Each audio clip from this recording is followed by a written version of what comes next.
Yes, baada ya kushusha mzigo nikashtoa gari nje nikapaki kama unavyoona pale. Nikatumia fursa ya kuoga hapa.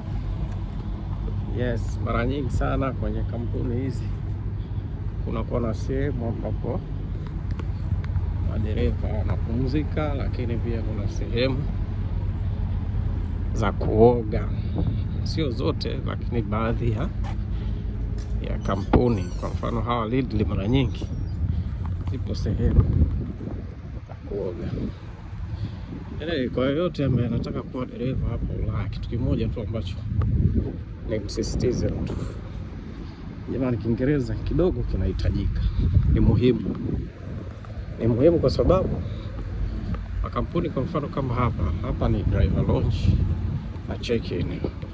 Mfano hapa ukija ni lazima uje kwenye hizi kompyuta, una touch, alafu unachagua lugha, kwa mfano Kiingereza, alafu unapewa maelekezo kwamba unataka hiki na hiki na hiki, lazima ufanye hivi, hiki hakiruhusiwi, hiki hivi. Ukibonyeza next hapa, utakuingiza namba yako ya simu. Alafu baada ya kuingiza namba ya simu, itakupeleka sehemu ambayo unatakiwa kuskani dokumenti zako moja kwa moja. Dokumenti zenyewe unaingizia hapa. Unaona hapa, unaingiza dokumenti moja, unaskani, unajisajili mwenyewe. Baada ya kujisajili, itakuja SMS kwenye simu yako kwa ajili ya wewe kwenda kushusha kwenye geti gani. Kwa hiyo ukutane na mtu kwanza, unaanza kwanza mwenyewe hapa. Kwa hiyo kama hujui Kiingereza, maana yake itakusumbua, maana hapa Kiswahili hamna. Kuna lugha nyingi lakini Kiswahili hapa.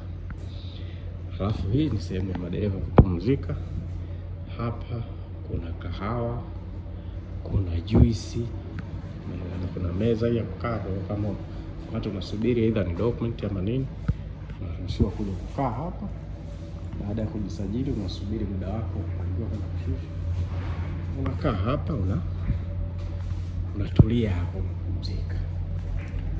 Lakini pia kama nilivyosema, ukiangalia hapo juu kuna sehemu, kuna wifi ya bure, lakini pia kuna bomba. Maana yake kwamba kuna sehemu ya kuoga, kuna choo, kuna wifi bure, kuna sehemu ya kukaa, kuna kahawa.